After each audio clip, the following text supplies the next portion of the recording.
మన రిలేషన్షిప్స్లో ఎప్పుడో పాతవన్నీ జరిగినవి తలుచుకుంటూ ఇప్పటి ఏర్పడినటువంటి సమస్యలన్నిటిని కూడా ఇగ్నోర్ చేస్తూ ఉంటాం, రైట్? మన రిలేషన్షిప్లో గొడవలు రావడానికి కారణం జనరల్గా అనుకుంటాం ఇద్దరికి పడకపోవడం అనుకుంటాం, కాదు. మీ ఇద్దరిలో ఉన్న ఒక సైలెంట్ అలవాటు.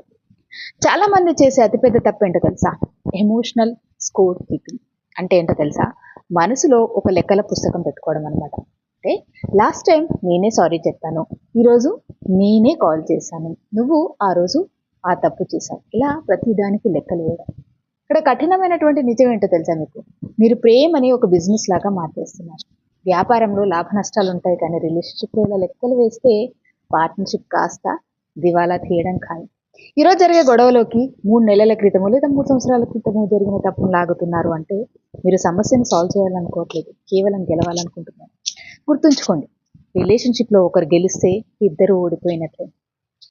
సో నేను మీకు చెప్పేది ఏంటంటే, ఆ లెక్కల పుస్తకాన్ని కుదిరితే ఇవ్వాలి తగలెట్టండి. గతాన్ని పట్టుకొని కూర్చుంటే వర్తమానం ఎప్పటికి కూడా మిగలదు. మరి మీ రిలేషన్షిప్లో కూడా ఇలాంటి లూప్ నడుస్తుందా? కింద కామెంట్స్లో చెప్పండి. అలాగే ఈ రీల్ని మీ పార్ట్నర్కు షేర్ చేయండి. సబ్స్క్రైబ్ చేసుకొని ఛానల్ ఎంకరేజ్ చేయండి. నమస్తే.